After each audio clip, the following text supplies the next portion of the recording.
a todos os ouvintes da Rádio Mundial, a todos que acompanham pelas plataformas da internet. Eu sou a Carla Rigg, astróloga e terapeuta, como já foi apresentada, né? Voltando depois de 15, quase 20 anos que eu já fiz programas aqui na Rádio Mundial, estreando agora com enorme prazer o programa Astral em Movimento, para abrir um espaço importante para a astrologia sideral, que é um assunto que nós vamos falar muito aqui todas as semanas, e de como ela se aplica a todos os aspectos da vida, né? No comportamento humano, individual, coletivo, na orientação do destino e principalmente na cura, que esse é um dos temas principais relacionados a ela. O tema que eu escolhi para esse programa inaugural, claro que não poderia ser outro que não a astrologia sideral, certo? Para trazer luzes, mais consciência sobre algo muito importante que é a nossa relação com o universo. Então, a astrologia sideral, para começar a entender um pouco, eu estudo astrologia há 37 anos, né? E há quase 10 anos atrás, eu descobri que a astrologia comum, essa que todos nós conhecemos, ela tinha uma deficiência em acompanhar os cálculos, os movimentos corretos do universo, principalmente os movimentos da Terra. Então, isso fez com que as posições que nós considerávamos da energia, elas não eram corretas, né? Então, isso foi para mim uma grande dedicação nesses últimos quase 10 anos em ajustar esses cálculos. Claro que não fui eu que descobri, não fui eu que inventei essa roda, né? Então já é uma descoberta e um trabalho muito feito fora do Brasil. Aqui, até onde eu sei, desses 10 anos, eu sou praticamente a precursora, né? Hoje eu já estou há 1 ano e meio formando os meus primeiros alunos de astrologia sideral para ampliar, para dar continuidade nesse trabalho. Então a astrologia sideral, ela não é uma astrologia nova, ela é uma astrologia renovada. Então ela mantém muitos aspectos em comum com a astrologia conhecida, né? Então, a posição das casas astrológicas, né? A mitologia, os elementos cósmicos, tem, claro, vários ajustes. Mas, assim, o mais fundamental, né, que nessa descoberta da astrologia sideral não é só a questão de um cálculo que tem que ser ajustado, né? Claro que isso é importante, mas o quanto ela abre uma energia mais profunda, mais espiritual, não só nos elementos novos que nós colocamos ali, a constelação de Ophiuchus, né, o serpentário, o médico Asclépio, o deus da cura, né? E como Órion também, uma das constelações mais cultuadas, né, por vários povos antigos, os egípcios, né, até os povos da África, né, eles apontavam para o céu e chamavam Órion de Orum, que é a morada dos orixás, né. Então, Horus também é associado a Horus do Egito, enfim, tem vários sincretismos, né.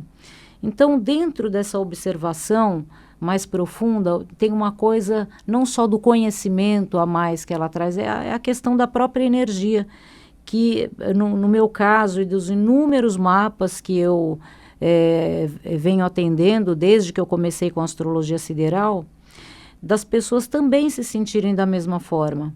Eu acho que a astrologia sideral, ela me fez descobrir uma pessoa melhor, certo? E me tornar uma astróloga melhor também, uma terapeuta melhor, né? Acho que essa energia forte de Ophiuchus, né? A serpente da cura, todo esse movimento que a gente está precisando tanto agora, né? Eu acho que tem muito a ver com isso. Então, esse avanço da tecnologia que nos permitiu ver o universo, né, com mais amplitude, com mais detalhes, ajudou a repor esses cálculos. Eu também voltei a estudar e fui estudar astrofísica, né, na USP, aqui em São Paulo, para conhecer mais esse céu real. E é uma característica bem interessante que todos os astrólogos que estão nessa linha sideral da correção da astrologia, todos foram estudar astrofísica ou astronomia, porque a gente não tem o porquê mais separar a ciência da dimensão mais espiritual, né? Como dizia o Stephen Hawking, ele dizia o seguinte: o problema da astrologia não é dar um caráter para as energias. Isso a gente até compreende. Eu acho que quem vai estudar astrofísica acaba se dando conta que o universo físico, né, ele é muito mais misterioso e, vamos dizer, entre aspas, mágico, né, muito mais impressionante do que qualquer linha esotérica de estudo. Assim, falta para as pessoas irem até esse conhecimento. Então, para um astrofísico de verdade, para um físico, para ele ter, a energia ter um caráter é de menos, né? Para ele, assim, ele falava, o problema da astrologia é ela considerar posições inimagináveis para a recepção dessa energia. Então, por exemplo, né, nesse momento que nós estamos aqui conversando, né, o Sol, né, então a astrologia comum, ela diz que agora o Sol está iluminando a constelação de Escorpião. Mas não, ela está iluminando agora a constelação de Virgem, certo? Então, a constelação de Virgem é que o Sol está alinhado de fato, de verdade, nesse momento. Então, a astrologia sideral, ela não quer se colocar como, é a única astrologia boa, é a única correta. Eu não brigo com outros, acho que cada um tem o seu argumento. Acho que qualquer astrologia, seja sideral, védica, a comum, certo? A egípcia, seja qual for, todas elas estão falando a mesma coisa. Olhe para o universo, veja a relação que você tem com ele, certo? Porque ele nos observa, não só nós observamos eles, né? Então, a astrologia é uma ciência, eu acredito, assim, que é a forma do encontro do homem com a ciência mais antiga do mundo, certo? Então, porque o maior mistério para o homem sempre foi o universo que está acima, né? Então, onde ele considera toda a relação com o divino também. Então, o Sol está alinhado à constelação de Virgem, que é da nossa faixa zodiacal, ela é a maior constelação, certo? É que ela tem 45 graus de ocupação na faixa zodiacal. Porque veja que a astrologia sideral, ela considera também o tamanho correto das constelações. Então, não é aquela coisa 12 signos, 30 graus cada um. Isso foi uma divisão que dentro da história da astrologia, que eu tenho um site e um canal no YouTube, que eu acho que o meu vídeo mais visualizado é a história da astrologia, certo? Que conta ali como que ela surgiu. Então, a astrologia é uma ciência que olha para o céu. Então, assim, os antigos astrólogos, que também eram astrônomos, eles olhavam e viam qual era a posição que estava o planeta e ali ele ia identificar qual era a energia, certo? Então, esse movimento identificado, né, da nossa visão geocêntrica, que é a visão a partir da Terra, ela só pode ser considerada pela posição da Terra, certo? Então, essa posição, na medida em que ela vai se deslocando naturalmente, né, ela vai se deslocando por graus, 1 grau a cada 72 anos. Então, vejam só, a gente já está com uma média de 24 graus de ajuste. Então, olha, desde a Idade Média que não tem que não está atualizada essa posição para recepção de energia. E saibam que o Nostradamus já falava muito isso. Nostradamus, ele falava sobre a mudança do céu.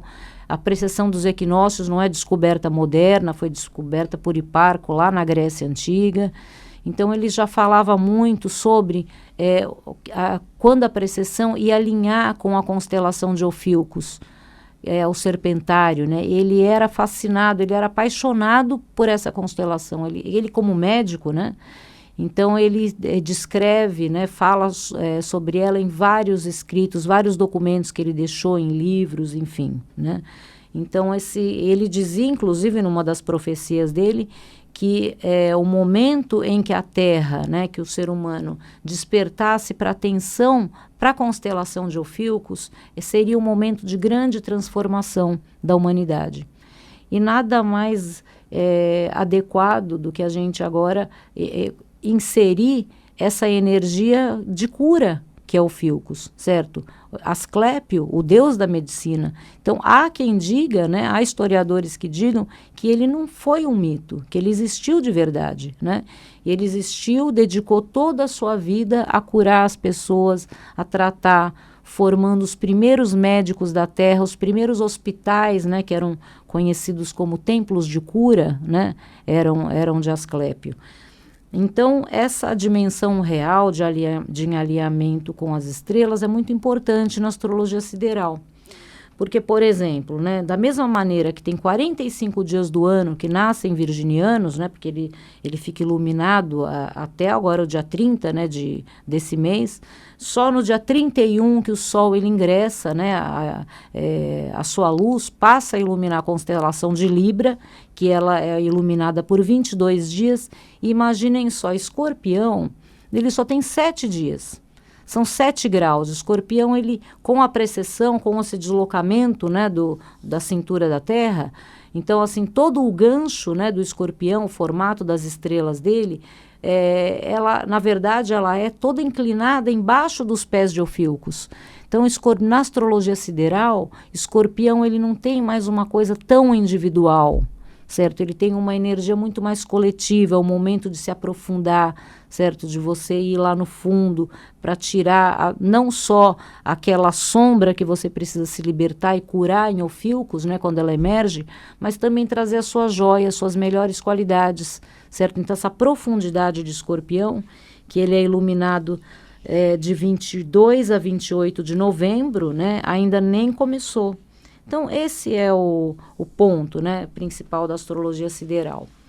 Então, assim, quem quiser saber um pouco mais, né, sobre essas datas de nascimento corrigidas, né, um pouco mais sobre a energia das constelações nessa visão da astrologia sideral, eu tenho um site, o astralemmovimento.com.br, tem um canal no YouTube também, que ele deve ser encontrado usando o meu nome, Carla Rigg, e as outras redes que eu vou voltar a reativar agora, que faz um bom tempo que eu não mexo muito com redes sociais. Eu me dedico muito, por falta de tempo, né? Eu me dedico muito como terapeuta. A minha terapia, que eu trabalho com astrologia, com os 5 elementos, né, com os mitos, que eu vou falar muito aqui nas próximas sessões aqui da rádio com vocês, até porque eu vou abrir em janeiro uma turma para formar terapeutas, né?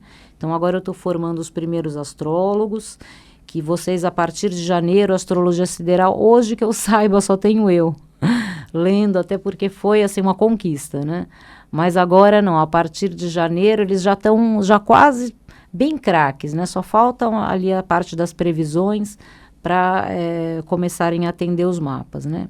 E formar os terapeutas. Então, esse muito trabalho não me deixou muito tempo para cuidar dessa parte de redes sociais, tudo que eu acho importante também, né? O objetivo da astrologia é o quê? É apresentá-la para o ser humano, certo? Levar as pessoas a entenderem como elas podem se beneficiar muito do conhecimento dela.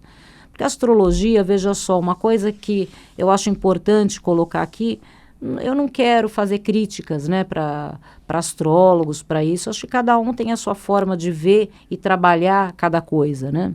Mas na minha visão, essa astrologia de entretenimento, essa astrologia muito caricata, certo? Muito voltada, ela pega o sentido do que a astrologia vem trazer para o ser humano de uma maneira muito pobre, certo? A astrologia ela não serve para você ficar vendo quem combina com quem, ou alguma fórmula mágica para você encontrar um namorado, um trabalho novo, mais dinheiro, trocar de carro. Se trata nada disso, certo? A astrologia ela é praticamente assim educativa, certo? Ela vem falar que a gente tem, o universo ele tem um plano para todos nós, individualmente, coletivamente. Então, nós temos não só uma possibilidade de encontrar sempre algo melhor na nossa vida quando a gente vai para esse plano, né? Até porque nós, nos tornando pessoas melhores, né? Porque as dicas da astrologia são todas para isso, inevitavelmente você vai lidar melhor com as situações,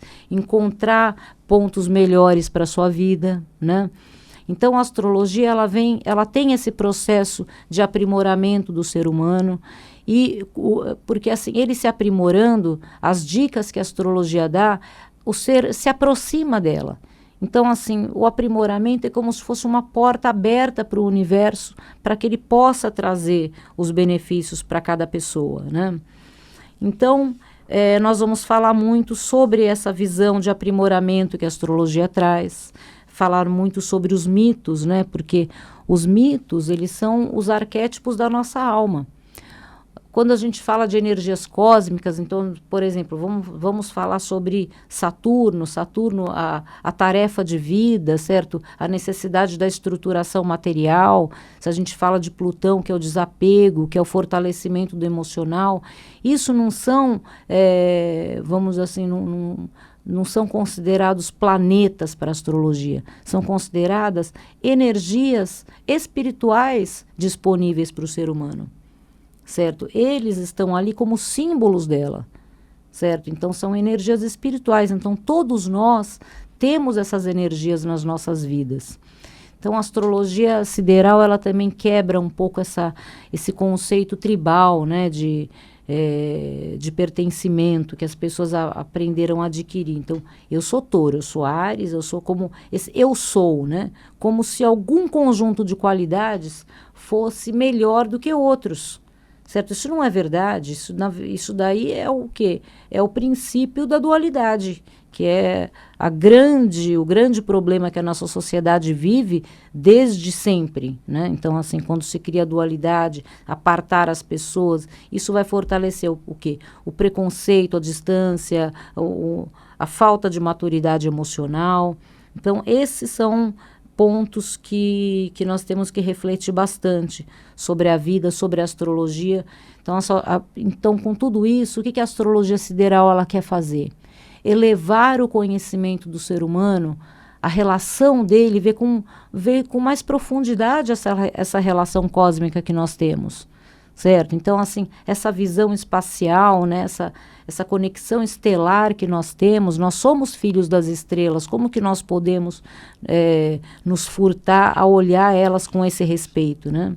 Então, a visão estelar, ela é mencionada em muitos textos sagrados antigos, mas assim, que a nossa sociedade de consumo, ela acabou sendo consumida também por essa coisa do desejo de querer ter coisas, né? Então, ela sempre deseja alguma coisa, ela vive num mundo que impulsiona ela a desejar coisas. Você vai pesquisar, por exemplo, um conhecimento novo na internet. Você esbarra ali em 300 propagandas.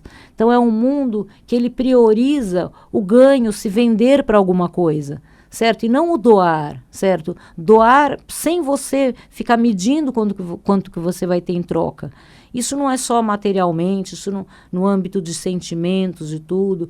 Eu acho que nós aprimoramos muito tecnologicamente, em muitas coisas que nos trouxeram conforto, comodidades, né?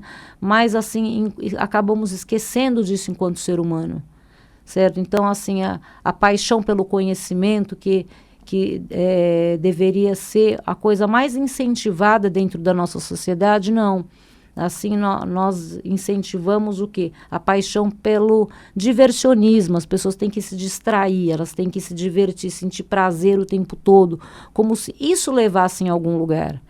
Então, esse momento que nós estamos vivendo, ele vem trazer um recado muito importante, que nós temos que aprender a viver a dor, certo? Porque a vida não é feita só de prazer, ela é feita de prazer e dor. Então, se você lida de uma forma correta com elas, você sempre vai para o que é o positivo.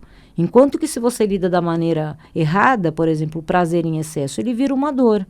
Se você decidir sentar e comer tudo que tem na mesa, certo? De algum lugar, de uma padaria, de um restaurante, você vai passar super mal. Então, aquele prazer em excesso, em desequilíbrio, vira uma dor, certo? Qualquer tipo de prazer em excesso, ele gera um desequilíbrio, certo? Então, a gente tem que aprender a refinar os nossos apetites, o nosso paladar com a vida, porque o refinamento dos sentidos, certo? Ele traz o equilíbrio desse prazer e ele faz o quê? Com que nós nos aprimoramos como pessoas. Vamos ser mais conscientes, não vai ser aquela coisa que quer tudo o tempo todo, né?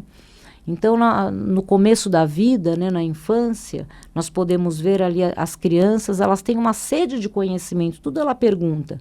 Aí, o que os pais fazem? Liga a televisão, vai assistir TV. Vai brincar no celular, distrai para que ela vá sufocando aquilo. Então, daqui a pouco ela é uma criança que não quer saber de mais nada, ela só quer ficar distraída, certo? O altíssimo número de casos de problemas de déficit de atenção com várias crianças por causa disso. Então, assim, a gente nem pode culpar os pais, eles vêm também de uma cultura assim. Então, assim, você aprender a se construir de uma maneira melhor. Essa é a proposta da astrologia. Então, hoje eu acabei falando um pouco sobre essa questão da diferença, né, da astrologia para a astrologia comum.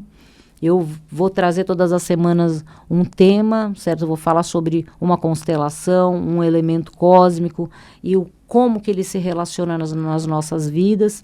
Então, eu convido vocês para estarem aqui todos os sábados, ok? Então, a nossa próxima conversa eu vou falar sobre a Lua, o signo de Câncer, que é assim, que acho que essa relação de amor, né? De amor e de cuidado, eu quero abrir ela com força aqui. E agora, para encerrar, eu quero dar um recado importante para vocês, que é sobre um produto chamado Biofal, certo? Nesses tempos, né, que nós estamos vivendo, a gente tem que estar aberto também às coisas luminosas que aparecem, não só as coisas difíceis, os problemas. Então, existe uma nova medicina que trabalha o equilíbrio do campo energético e eletromagnético, que são os geradores da saúde. O Biofal, ele potencializa o campo vital, que é o biocampo, que auto-organiza a saúde a nível espiritual, mental, emocional, físico. Porque quando o campo vital se desconecta dos campos universais de energia, adoece, enfraquece e com isso surgem as doenças. Então, a medicina Biofal, ela se preocupa em recuperar os padrões de saúde, da saúde inata, porque as doenças são muitas, mas a saúde é uma só, não é verdade? Então, nós somos filhos das estrelas, né? Como que nós não vamos considerar nos desligar desses padrões elevados de energia cósmica? Então, imagine um produto, uma medicina que ela trabalha a nossa energia alinhada com as energias superiores. Isso só pode ser uma coisa de Ofilcos, né? Então, a pesquisadora responsável por esse projeto é a doutora Míria de Amorim. E ela também, assim, veterana no que ela faz de melhor, assim como eu, né? Ela tem 38 anos desenvolvendo essa metodologia Biofal e formando médicos em todo o Brasil, tá? Então, lá no site do Instituto Biofal.org.br, vocês podem encontrar ali os médicos que podem acompanhá-lo nesse processo de cura em todo o Brasil. E no site, no Instagram, a doutora Míria de Amorim também oferece um curso lindo chamado Via Láctea e ensina sobre esses processos de cura e os caminhos para a reestruturação da vida e da saúde. Então, é um trabalho em prol da ampliação dos níveis de consciência também que ela faz. Então, eu uso Biofal, eu converso com muitas pessoas que usam também, como isso traz benefício, certo? Como essa medicina traz um benefício real para a vida. Bom, agora deixando mais um recado com vocês sobre... eu quero colocar tipo uma promoção aqui para vocês desafiar, que vocês instigar para que queiram conhecer mais a astrologia sideral. Então, no meu site, tem na página contato, ali você preenche os seus dados, né? Coloca ali dados de nascimento e tudo. Então, assim, vocês no assunto, vocês colocam ali que me ouviram na Rádio Mundial. Então, os 5 primeiros que mandarem ali na página contato, eu vou mandar, coloco o seu e-mail ali para eu poder te mandar uma mandala sideral, uma mandala de cura linda, artística que eu faço. Certo? Para vocês perceberem também essa energia até através dessa própria beleza. E a partir da semana que vem eu vou colocar outras promoções aí para vocês se incentivarem mais. Então, esse é o meu recado, né, nesse primeiro programa. Espero que vocês gostem. Enfim, abraços estelares a todos.